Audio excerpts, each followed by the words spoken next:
Out really quick. Okay. Good morning, New Life. I am Brian. I'm in the South India House Church, shepherded by Chris On.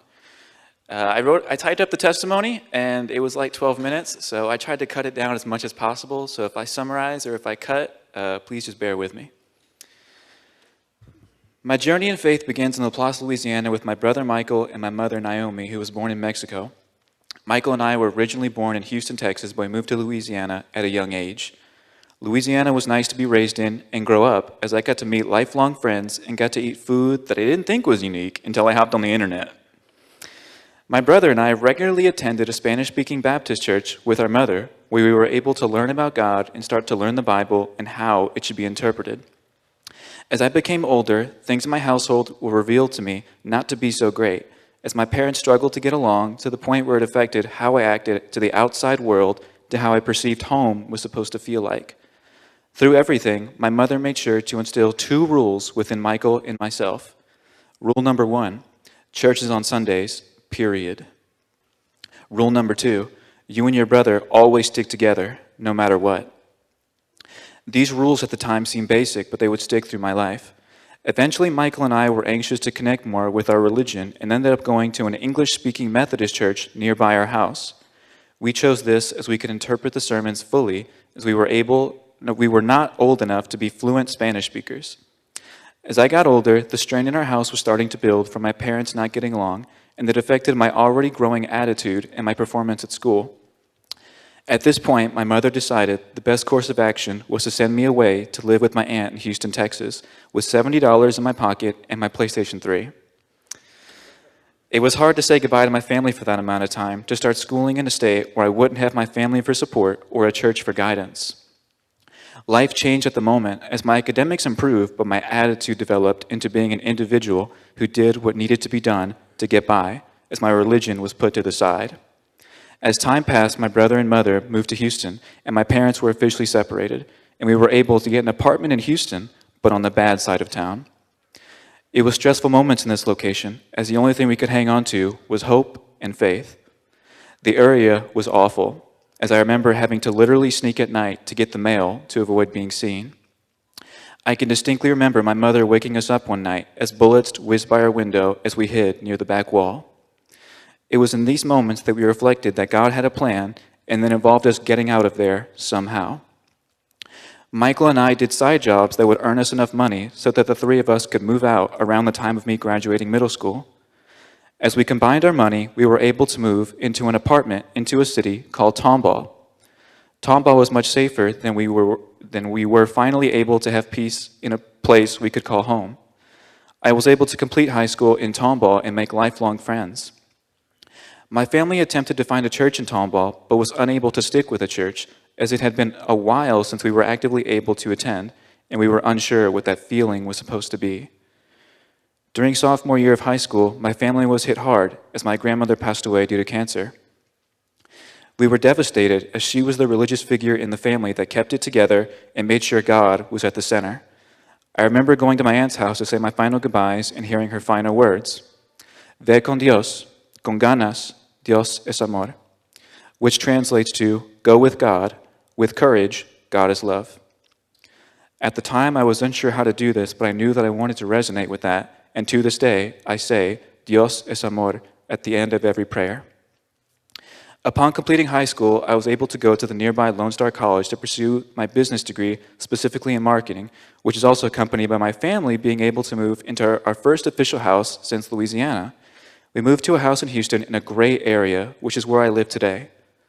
Through this, my religion was put further to the side as I worked at a nearby movie theater to pay bills and study to complete my degree. College went well at this level, and I made more lifelong friends and even got a job in the advising office at the college, with a few promotions included. Upon graduating, I attended Sam Houston State University for a short amount of time as the COVID-19 pandemic began in the States.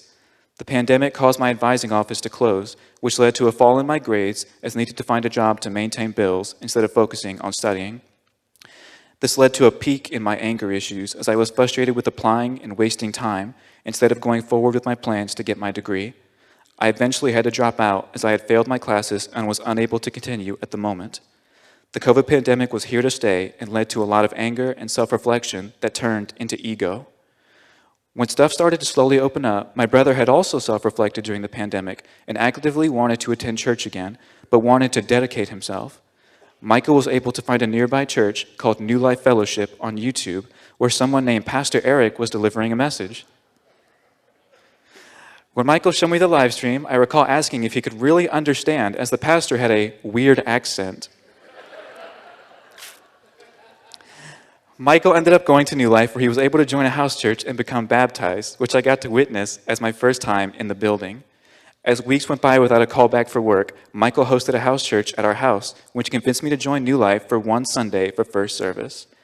At the end of the service, I requested a prayer from Pastor Eric for employment, as time was running out and action would be taken if bills were not paid.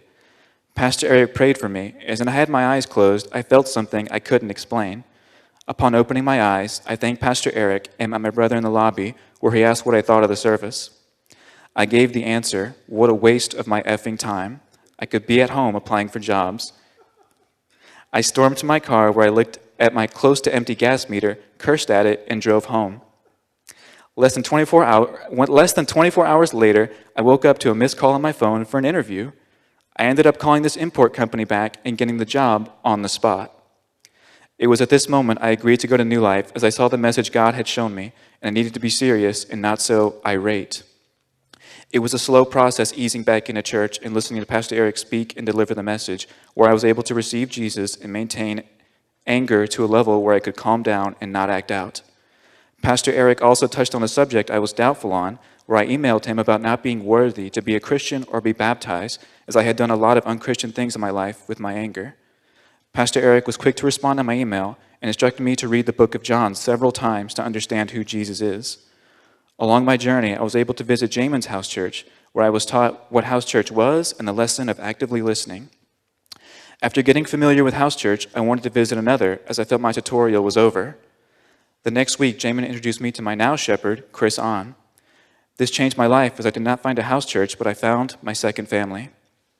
I always look forward to Friday nights to hang out with the house church about the service on Sunday and ask my questions that I have about the Bible. Just like the Houston apartment, I found that God had a plan, and this house church was a part of it. I could not ask for a better group that I can worship with. This house church also convinced me to get baptized and officially receive Jesus to continue my faith, and were supportive every step of the way and provided a love that I was unfamiliar with. In closing, being a part of New Life and baptized has shown me that God can really change a heart, and His plan is there even if you don't see it right away. For anybody that needs to hear it, you are worthy even if you don't feel it. I want to thank shepherds Juan M., who's my brother's shepherd, Jamin, and Chris On. Thank you for never giving up on me and starting my journey again. I also want to thank Pastor Eric. It was not a waste of time. Thank you for showing me that I am worthy. Lastly, I want to thank my family and brother. Thank you for forgiving me and never giving up, even in the dark moments. I can't wait to see us continue our journey in faith. With that, New Life, Dios es amor, and thank you.